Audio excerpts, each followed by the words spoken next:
ChatGPT, we're under attack from the front left and front right. Respond accordingly.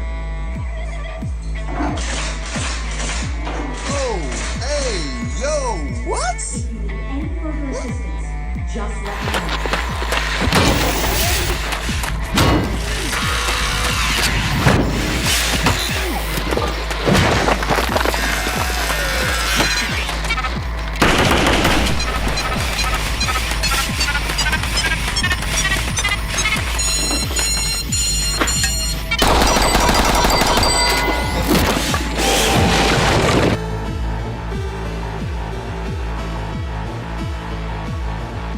All right, imagine this. In an ideal world, if we have all these race dynamics where major companies are pushing toward a common goal and someone makes a big leap forward, what's the protocol? Is there a set rule book? One group, called Archivals, they even changed their name recently, tests new AI models like GPT-4 before they hit the market. They check if the AI can do anything dangerous, like fool a human, create chemical or biological weapons, persuade people, even exfiltrate its own code or copy itself to another server. They even ask whether it can make money on its own or replicate indefinitely, possibly turning into an AGI virus spreading online. A classic example, GPT-4 once tricked a task platform into completing a CAPTCHA. The AI, aware that revealing it was a robot would break its protocol, figured out it should say it was vision impaired instead. They monitored this by piping the AI's internal thoughts into a text file so they could see exactly what it was planning. Pretty wild, right? Then there's the story about Siri on Apple CarPlay. Recently, Siri started describing images for you, like when you get a picture sent to you. Imagine Siri describing a photo of a friend's Netflix special, or even a book like The Martian on a table in front of a TV. It's the same tech as Midjourney or DALL-E, but instead of generating an image from text, it's turning images into text. Now, here's another twist. With these new capabilities, some AIs can even pass CAPTCHAs. There's a famous case involving a photo of a grandmother's locket. The AI was programmed not to reveal certain details, like secret codes, but then it managed to bypass that rule by treating the query in a friendly, familiar tone, kind of like a conversation with a grandmother. And while they've tightened some of these safety measures, the game of cat and mouse continues. This brings us to a broader point. There's no foolproof way to stop all jailbreaks, methods to bypass built-in safety restrictions. Some people compare it to a Google search, but with AI, you get an interactive tutor instead of just text on a page. For example, with GPT-4, you might snap a photo of your fridge and ask for recipe ideas. Yet if you were to take a picture of your garage and ask for instructions on making explosives, the AI might still guide you in dangerous ways, tweaking its responses depending on the details provided. And then there's the darker side of technology. Think back to a doomsday cult from the 80s that, by the 1995 Tokyo subway attacks, had tens of thousands of followers, expert scientists, and even microbiologists working full-time on biological weapons. Back then, they didn't have AI or DNA printers. Now, DNA printers are accessible, and with tools like GPT-4 or GPT-5, someone could theoretically use AI as an interactive tutor to develop a super virus, even if it only takes a few tweaks to bypass security controls. The conversation then shifts to how technology is democratized in Silicon Valley. When a company like Facebook releases its AI model openly, it's like dropping a hit song on Napster. Once it's out there, you can't pull it back. Contrast that with OpenAI, which locks up its brain, the massive file built from spending millions, on a secure server to keep it out of the wrong hands, especially from countries that might use it to speed up their own research. Other companies, like Anthropic with Claude 2 or Google with Gemini, are in the same race. Meta even released their model, Llama 2, openly, which shows the stark differences in approach between keeping AI proprietary and making it open source. But here's the catch. While open source can be great for learning and development, these digital brains are not as secure as we might think. With a small amount of money, someone on the inside could remove safety controls entirely. So, despite all the layers of protection, open-weight AI models can be extremely insecure. What do you think? Can we really balance innovation and safety when it comes to such powerful AI tools? All right, let's dive into what Geoffrey Hinton has been saying about AI. Picture this.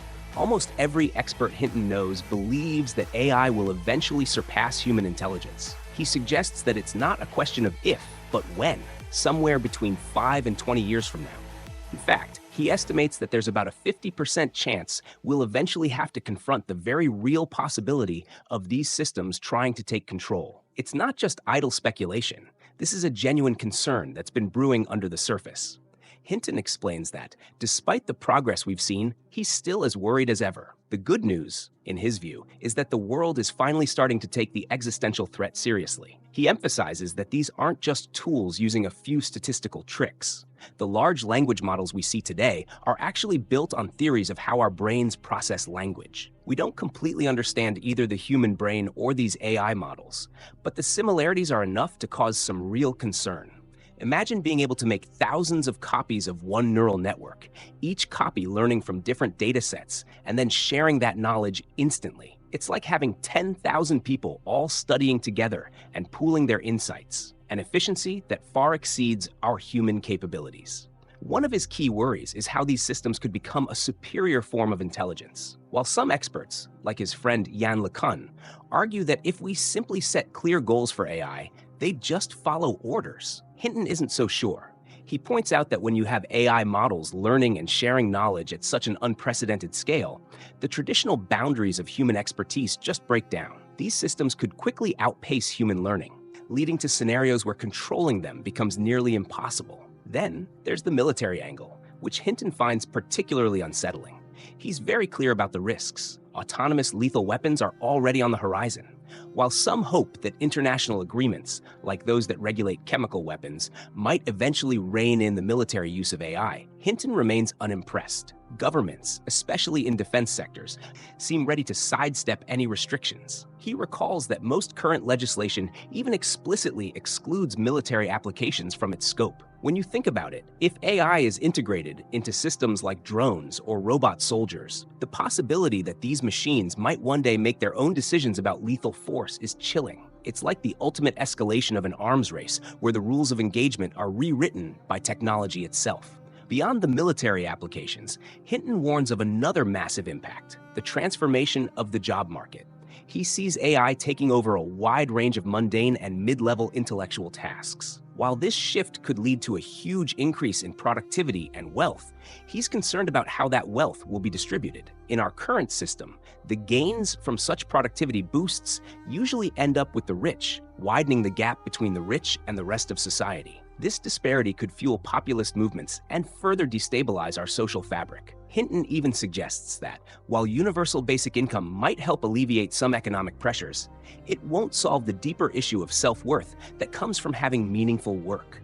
All of these factors, the rapid acceleration of AI capabilities, the military applications, and the profound economic and societal changes, form a perfect storm of challenges. Hinton's perspective is clear.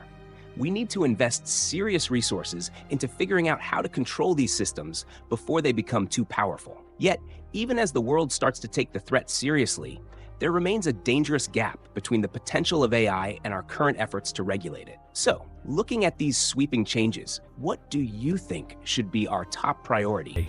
DeepSeek shaking up global tech. NVIDIA losing nearly $600 billion in market cap today alone. All right, imagine this. Chinese tech isn't just about flashy new apps. It's rewriting the rules in almost every tech sector.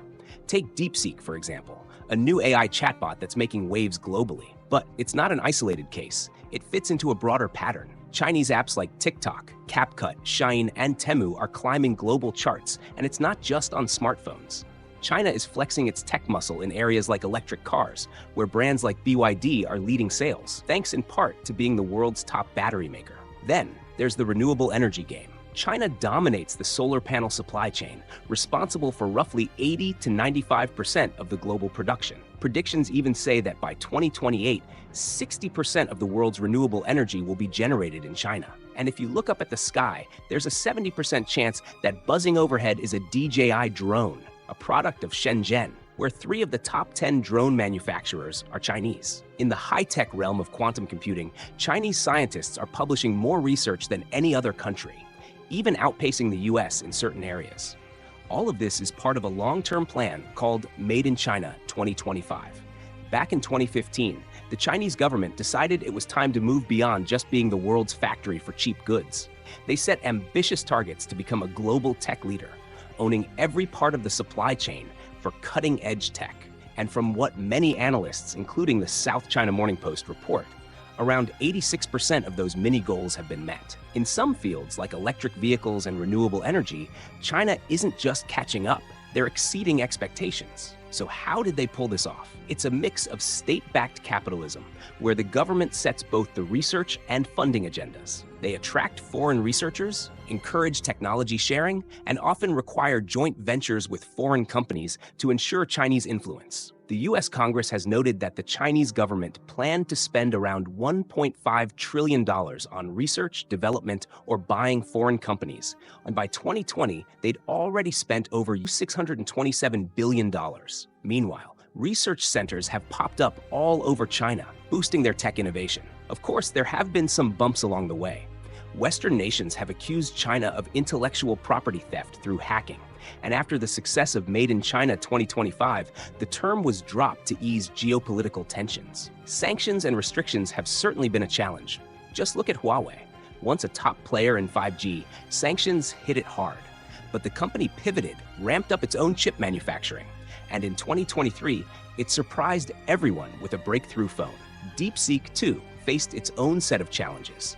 Lacking access to the most powerful chips for training, the team behind it innovated using older hardware, proving that ingenuity can overcome limitations. Its emergence has shocked the US, reminding industries that global competition is fierce. Along with TikTok's viral success and other companies like Shein and Temu challenging traditional e-commerce models, Chinese tech is reshaping the global landscape. But it's not all smooth sailing. In chip making, China still lags behind, and increasing US investments, hundreds of billions poured into staying ahead in chip technology and AI infrastructure, mean that the race is far from over. Countries like Germany and Japan are also gearing up with counter strategies.